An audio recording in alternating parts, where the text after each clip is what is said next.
Hello everyone, welcome back. We've got a brand new story to share with you. So let's begin. My name is Calvin. I used to think love meant giving everything. Time, effort, money, whatever made Hallie happy. I thought that's what a good partner did. You sacrificed. You provided. You made sure the person you loved had what they wanted.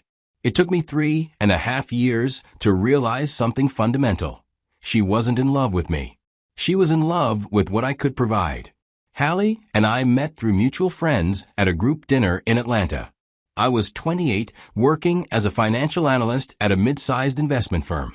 The job was demanding but rewarding, and I'd built a stable career that paid well enough to live comfortably.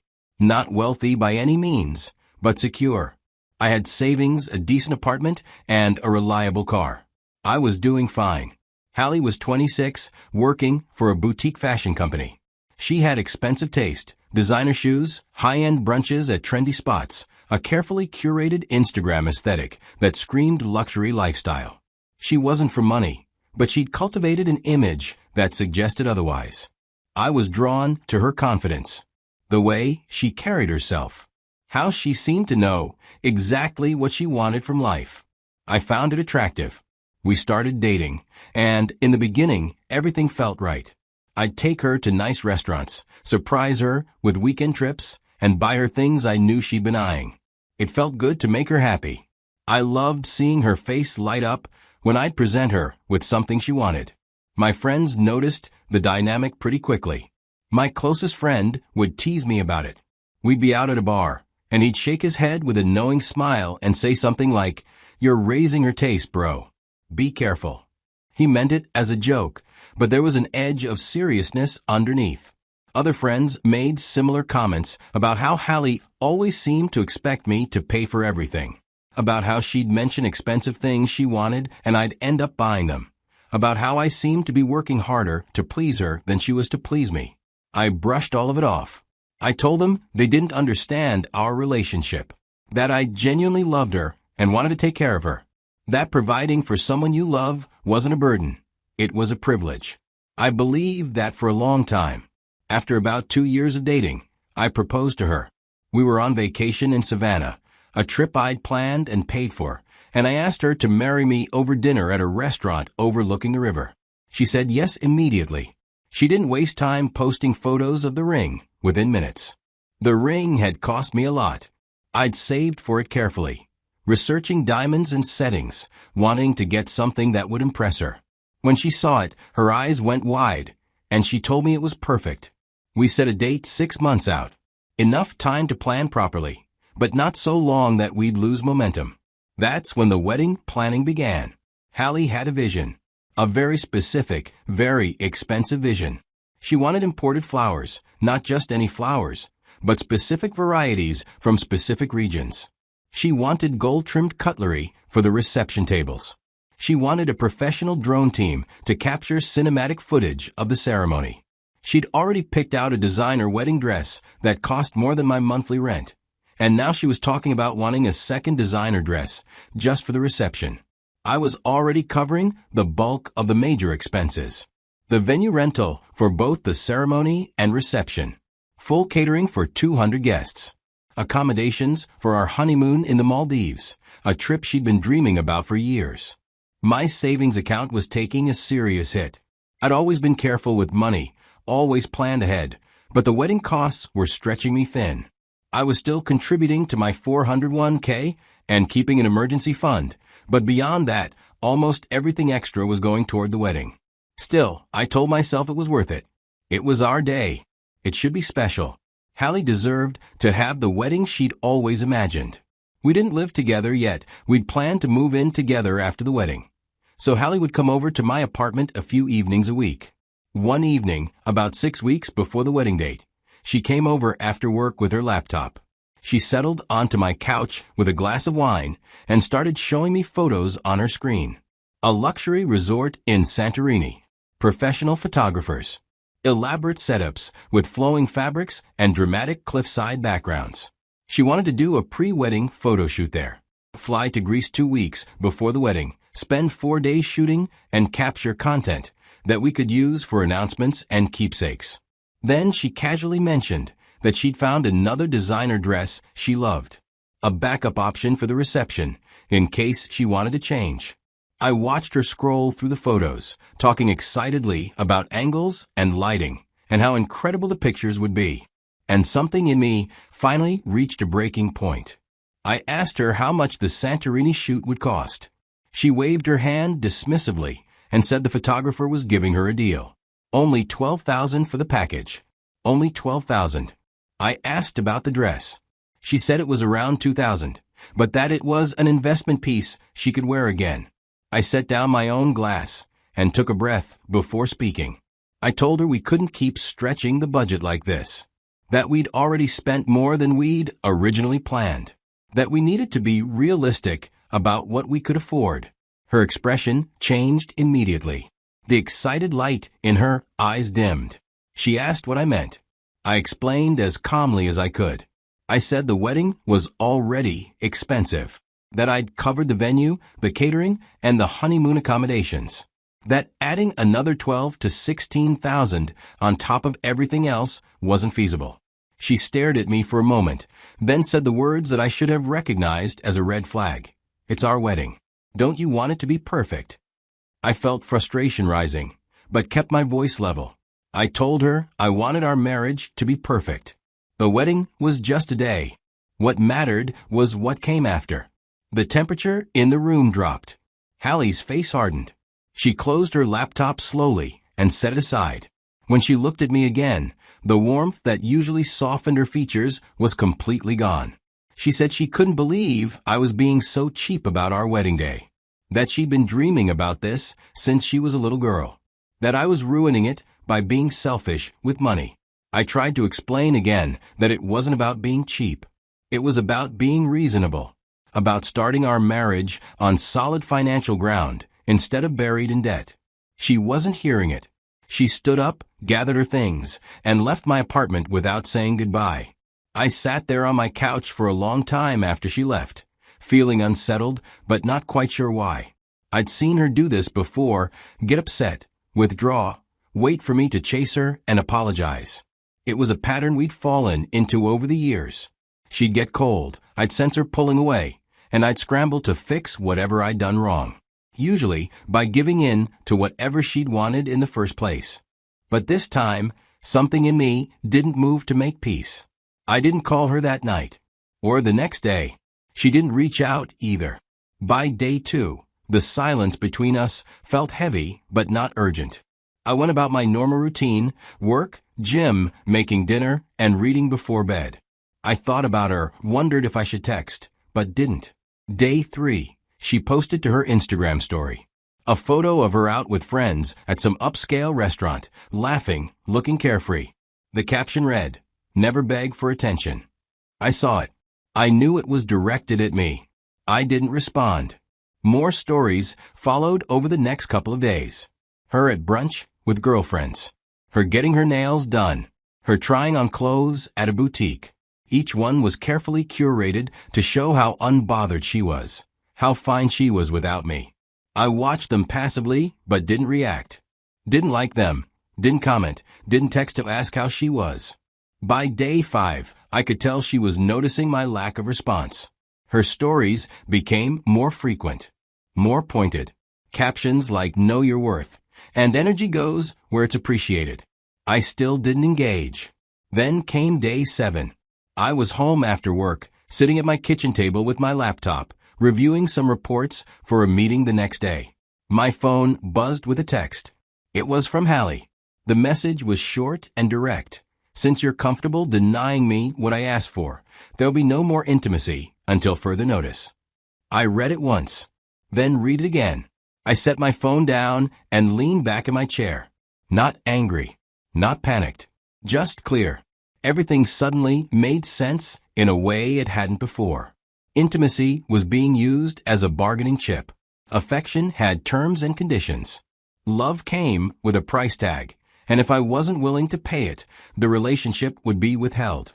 That's when I knew we weren't partners anymore. We were in a transaction. I didn't respond to the message. I just sat there thinking for a long time. Then I made a decision. The next morning, I started making phone calls. First, I called the wedding venue. I explained that I needed to cancel our booking. The woman on the other end was sympathetic but explained their cancellation policy. I'd lose my deposit, but since we were still more than 30 days out, I could get back about 40% of what I'd paid. I told her to process the cancellation. Next, I called the decorator. Canceled the floral arrangements, the table settings, all of it. Lost that deposit too, but stopped the remaining payments. I contacted the photographer. Canceled the day of coverage and the engagement photos we'd scheduled. He was disappointed but professional about it. Then the band. Canceled the reception entertainment. They kept half the deposit per our contract and refunded the rest. Each call was calm and businesslike. I didn't offer dramatic explanations. Just said the wedding wasn't happening and I needed to cancel services. The hardest call was to Hallie's parents. Her father, Robert, was a decent man. Gruff but fair. We'd had several conversations over the years, and while we weren't close, there was mutual respect. I called him that evening. Told him I needed to speak with him about something important. When he answered, I was direct. I said I wanted him to hear it from me before anyone else. I wouldn't be going forward with the wedding. There was a long pause on the other end. Then he asked why. I kept it simple. Said Hallie and I weren't right for each other. I didn't think we should get married. I didn't badmouth his daughter or go into details. Just stated the fact. Robert was quiet for another moment, then said he appreciated my calling. He asked if there was anything that could be worked out. I told him no, that my decision was final. He thanked me for being respectful enough to tell him directly and wish me well. We ended the call cordially.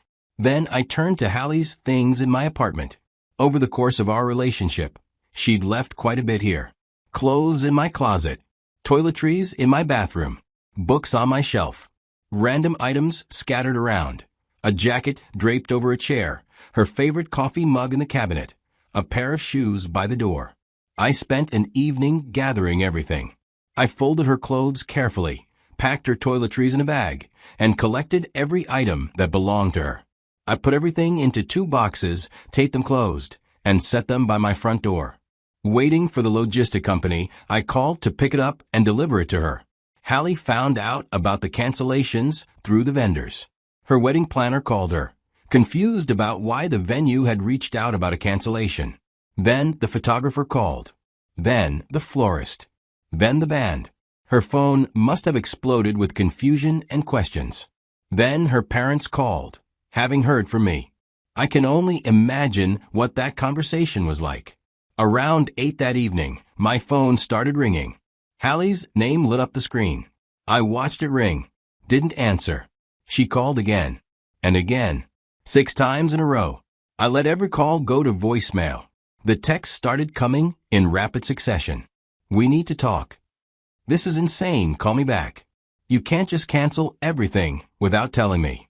Pick up the phone right now. I read them as they came in, but didn't respond. Finally, after the 10th text, I replied with one simple message. There's nothing left to talk about. Then I muted the conversation. The next day, I was home after work when there was a knock at my door. Sharp, insistent knocking. I walked to the door and looked through the peephole. Hallie stood on the other side. Her face was blotchy and red. Her eyes are swollen. She'd clearly been crying. She knocked again, harder this time. She called my name through the door. Said she knew I was home, that my car was in the parking lot. I stood there with my hand on the doorknob, watching her through the small glass circle. She knocked again, begged me to let her in so we could talk. Said we could fix this, that we just needed to communicate. I felt the old conditioning kick in. The urge to open the door, to let her in, to smooth things over and make peace. 3.5 years of patterns pulling at me to do what I'd always done. But I also knew what would happen if I opened that door. There would be tears and apologies and explanations. She'd say she didn't mean the text, that she was just upset and said something in the heat of the moment. She'd promise to be more reasonable about the wedding expenses. She'd tell me she loved me and couldn't imagine life without me. And I'd probably believe her, or want to believe her. and we'd fall right back into the same pattern until the next time she didn't get what she wanted and the cycle started again. I made my decision. I stepped away from the door, quietly, walked back to my living room, and sat on the couch. She knocked for another few minutes, called my name. Her voice got more desperate. Then, eventually, silence. I heard her footsteps walking away, heard a car door open and close, heard an engine start. I sat on my couch in the quiet apartment and exhaled slowly. That was the hardest part, but also the most freeing. Over the following weeks, Hallie made a few more attempts to reach me. The texts became less frequent. The calls eventually stopped. I never responded to any of them. My best friend reached out to check on me. I told him I'd called off the wedding. He asked if I was okay. I told him I was better than I'd been in a long time. He said he was proud of me, that he knew it couldn't have been easy, but that I'd made the right choice. Other friends had similar reactions. Some were shocked. A few asked if I was absolutely sure. But most were supportive once they understood the situation. I threw myself into work, took on additional projects, used the energy I'd been spending on wedding planning and relationship maintenance, and redirected it into something productive. I started going to the gym consistently, 5 days a week, early mornings before work. I'd neglected my health during the relationship, always too tired or too busy with whatever Hallie wanted to do. Now I had the time and energy for it. I started cooking properly again, trying new recipes, enjoying the process of making meals just for myself. I'd gotten into the habit of eating out constantly because Hallie preferred restaurants. My kitchen had been barely used. Now it has become a space I actually enjoy. I picked up hobbies I'd let slide, started reading again, actually finishing books instead of just scrolling through my phone at night. Started hiking on weekends, exploring trails around Atlanta that I'd always meant to visit but never made time for. My social life expanded. I spent more time with friends. Started saying yes to invitations I would have turned down before because Hallie wanted to do something else. I met new people through the hiking groups and the gym. Casual friendships that didn't require constant maintenance or emotional labor. And honestly, I felt lighter than I had in years. Financially, I recovered quickly. Yes, I'd lost deposits on various wedding vendors, but I'd avoided much larger expenses. The wedding itself would have cost me thousands of dollars by the time Hallie's vision was fully realized. I'd spent a few of them before canceling everything. I still had my savings mostly intact. I still had my emergency fund. I wasn't starting from zero like I would have been if I'd gone through with the wedding and the expensive honeymoon and the financial hole we'd been digging. I felt relieved, genuinely, deeply relieved that I wouldn't be starting a marriage already buried in debt, already financially stretched beyond comfort. A few months after everything ended, I was out with my best friend at a bar. We were a few beers in, talking about nothing important, when he asked me if I ever regretted my decision. I thought about it honestly before answering. I told him no, that I didn't regret it at all. Ending the engagement was hard, but staying would have been harder. He asked if I thought I'd dodged a bullet. I said I thought I'd dodged a life of resentment, of feeling like an ATM instead of a partner, of buying peace instead of building love. My best friend nodded slowly, then raised his glass. To know when to walk away. I clinked my glass against his. To know when to walk away. I've thought a lot since then about what I learned from those 3.5 years with Hallie. I learned that love without respect isn't actually love. It's a dependency. It's a transaction. It's one person giving while the other takes. And when the giving stops, so does the affection. I learned that real partnership requires balance. Mutual respect. Both people contributing, both people compromising, both people willing to put the relationship above individual wants. I learned that when you start buying peace just to avoid conflict, you're not in love anymore. You're in debt. Emotional debt that compounds over time until you're so deep you can't remember what it felt like to be equal partners. I learned that threats and ultimatums aren't tools of love. They're tools of manipulation. And giving in to them doesn't save the relationship. It just teaches the other person that manipulation works. Hallie thought I'd beg. She thought I'd panic when she withdrew intimacy, when she went cold, when she made me choose between her demands and my boundaries. She thought I'd fold like I'd always folded before. But I didn't. Not because I stopped loving her, but because I finally understood that what we had wasn't love. It was a transaction where I kept paying and she kept taking. And the moment I couldn't pay anymore, the relationship dissolved. Real love doesn't work that way. Real love doesn't threaten to withhold affection when you set a reasonable boundary. Real love doesn't demand you stretch yourself beyond what's sustainable just to prove your commitment. Real love doesn't make you choose between financial security and approval. Walking away was the hardest thing I'd done. Watching her stand outside my door, crying, knowing I could open it and temporarily fix the pain, that took everything in me to resist. But it was also the most necessary thing I've ever done. It freed me from a pattern that would have defined the rest of my life. It saved me from a marriage built on inequality and resentment. It gave me back my self-respect. I still believe in love. I still want partnership and companionship and someone to build a life with. But now I understand what to look for. And more importantly, what to walk away from. Someone who sees your boundaries as obstacles instead of self-care isn't your partner. Someone who uses affection as currency isn't your lover. Someone who makes you choose between self-respect and their approval isn't your equal. Hallie taught me that. Not through the good times, but through that final text message and everything that followed. When you start buying peace just to avoid conflict, you're not in love anymore. You're in debt. And the only way out is to stop paying. Thank you for watching.